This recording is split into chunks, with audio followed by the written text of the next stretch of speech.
Hey, what is going on, guys, and welcome back to another episode of Cities Skylines Magayon.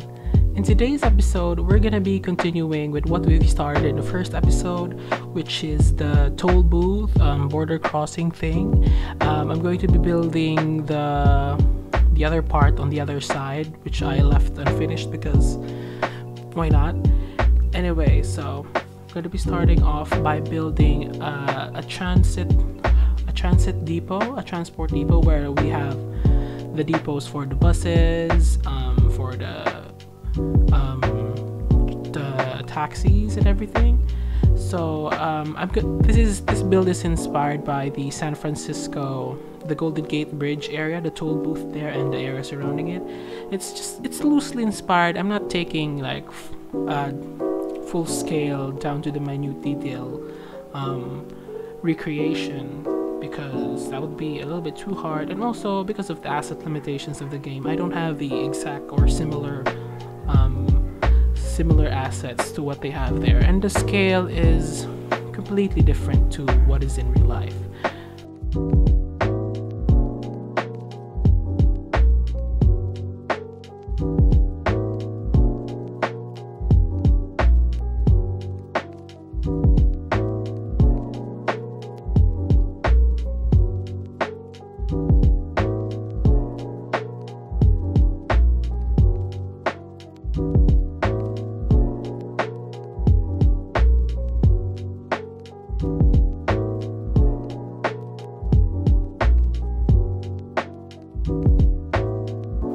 So I'm using this railway, what do you call this? Railway cover, like for the stations, to hide the imperfections of the different height of the building so that it looks uniform. And I'm also putting this concrete block. I don't know what this is. Yeah, concrete block, so that it looks even more like a singular building rather than various buildings clipped with each other, because that looks so ugly and we don't like ugliness in the city. We strive to make it look as good as we can without being too complex. Now I'm currently building a custom parking lot. I'm using Find It mod so that I can find the assets easily. And I was searching for parking lots, and I wanted to use the parking lot that I used like over there for the other building near the toll booth, but it was a different height and I can't make custom. It had to follow the specific format of the road, the parking lot road. So I was searching for like parking lot assets that were on their own, and I found this, but this didn't work because this was just like a prop and it was not a real building, or nobody could actually able to park there. So I will be changing that in a later stage, as you will see in the video. And now I'm just doing a little bit of detailing in front of the depot and putting up some curbs and putting greenery, and I'm just overall making it look more nice.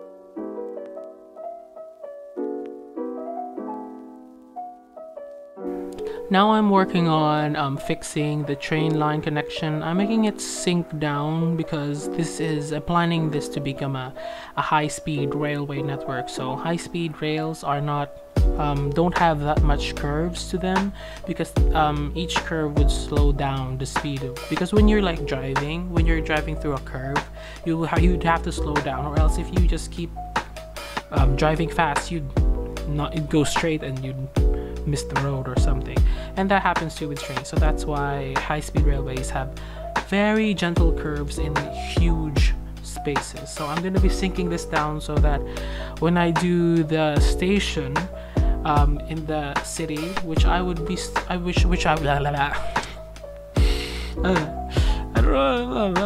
which I would start building in the next episode. So if you want to check out the next episode, please,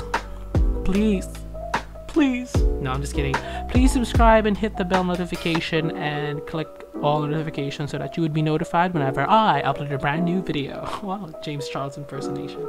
So yeah, I am now building the park I'm continuing the park. So this park on the other side of the toll booth and the depot extends across the entire waterfront of this main island.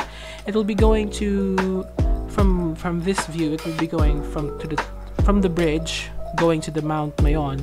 To the right, it would continue as a very well preserved nature. Like there won't be that much roads. It would be the main part, while on the more urban side, it would be more like very urban.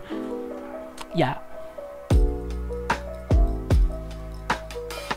So now I'm detailing the main depot and the transit depot, or whatever you want to call it. And I've been having this issue with Move It, where whenever I change the height or move assets, the terrain, props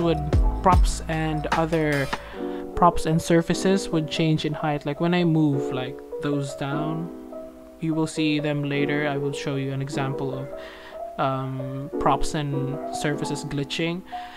But yeah, I don't know how to fix that issue, and it's been bugging me ever since. On the last episode, I had numerous problems with that, so that's why I didn't detail it that much, because it was just too much to take on. And now you're seeing me replace those parking lots that I put in the first part of this video, because those weren't actually functional and they were just, visual assets. They didn't serve any purpose. But now I'm using this alternative parking lot thing. It's a pack. It has different types of surfaces, and I'm using this gray brick so that it looks a little bit more similar to asphalt, and it's in between asphalt and concrete, by the color, because asphalt is a little bit dark gray while concrete is almost white but not white. It's off-white.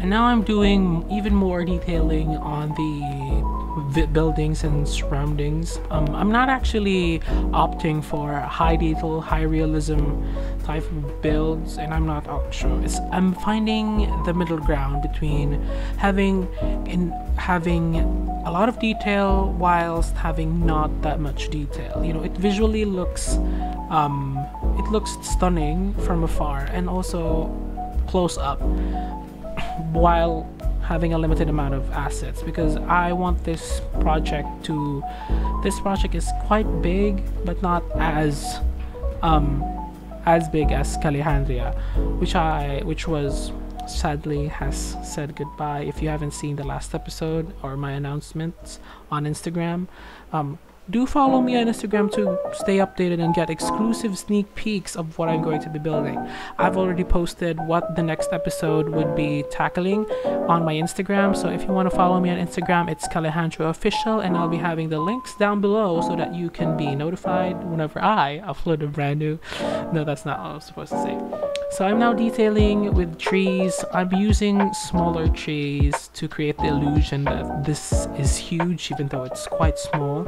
And I've learned this from $2.20's videos, where he details his new map for his series, Cities Skylines Australia, where he puts more detail on, puts trees on the ridges or where it's more needed, like realistically. I don't know how that works. I'm very poor at landscaping.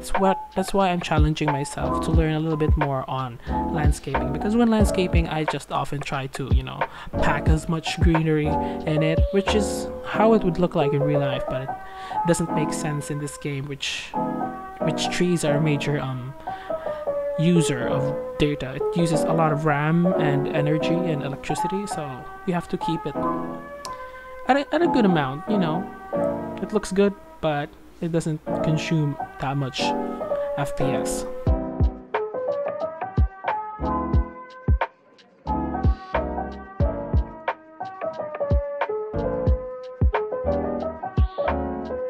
And that was the transit hub, the transport depot, finished as the continuation, as part of the toll booth, and etc.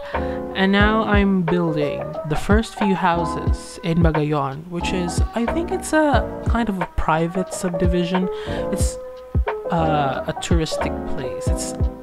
I don't know what this actually... In real life, I think this is a military base. I'm not quite sure. I'm still basing this off of San Francisco and the area around the Golden Gate Bridge. So if you can comment down below what this place is actually used for, I would gladly appreciate it, because I would also like this series to have, you know, a little bit of a story behind it, because I don't want to just keep building and building, you know, nice things and visually appealing builds. I also want to give it a little bit of history and a little bit of context and substance, so that it would feel tangible, and you would feel like you'd want to live here, which was what I was planning for Calejandria. Calejandria was an escape from the chaos that was 2020, and it ended once again as a byproduct of 2020. And I think when Calejandria ended at the right time, so that Magayon could, you know, start off fresh. And I would just like to take this time to thank all of those who have supported the first video. It means so much to me. It's one of my fastest growing videos on this channel so far, and I hope you enjoy what I'll be posting in the future, because I'm enjoying building. I enjoy building this now as compared to Calejandria, because the computer I used for Calejandria wasn't that good. It was, you know, it was barely holding on. If you want to see my my old specs and the specs that I have now, they are linked in the description. And this is a fairly budget setup. It's only worth, I think, less than $1,000, I think, because we live in the Philippines and the pricing is different for each places, and the models being sold are quite different. So if you want to check out what my specs are, I'm currently using a laptop. It's on the link down in the description below.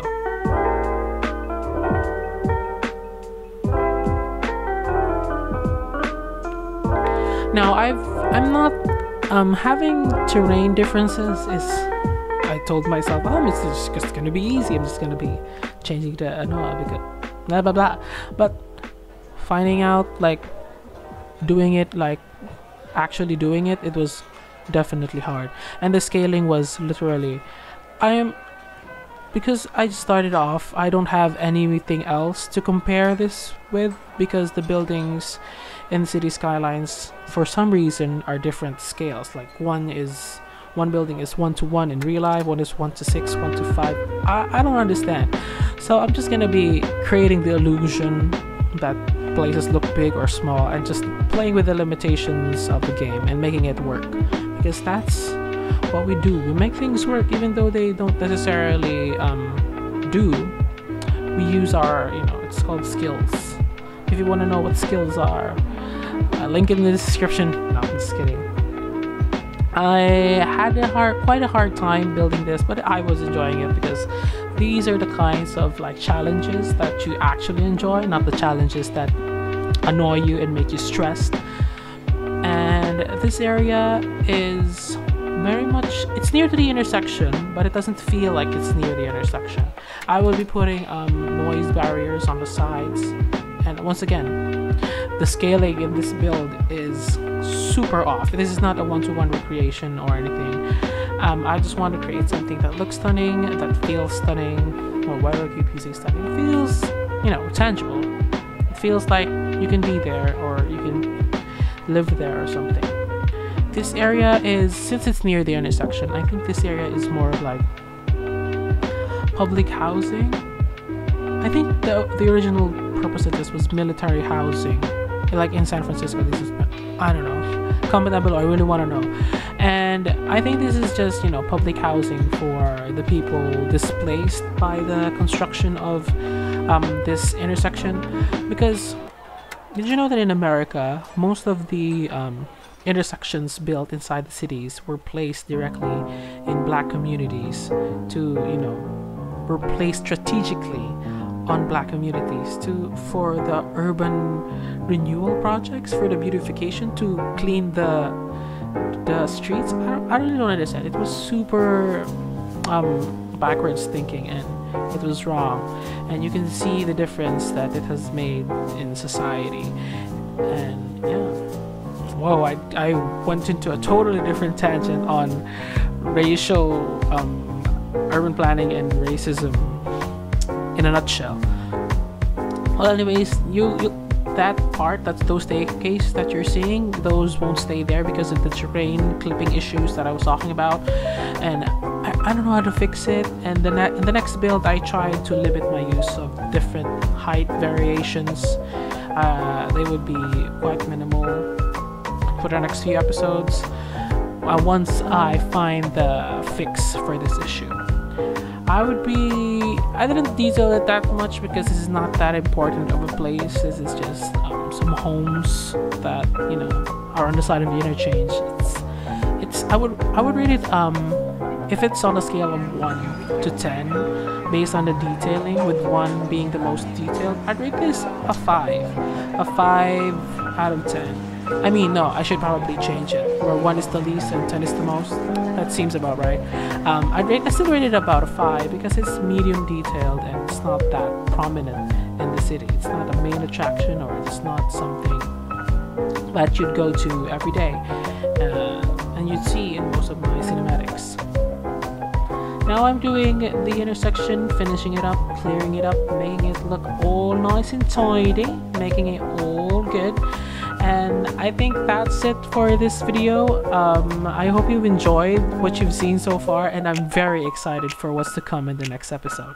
So don't forget to like this video if you enjoyed, comment down below what you want to see next, and of course, don't forget to subscribe. This is Alejandro signing off. Bye!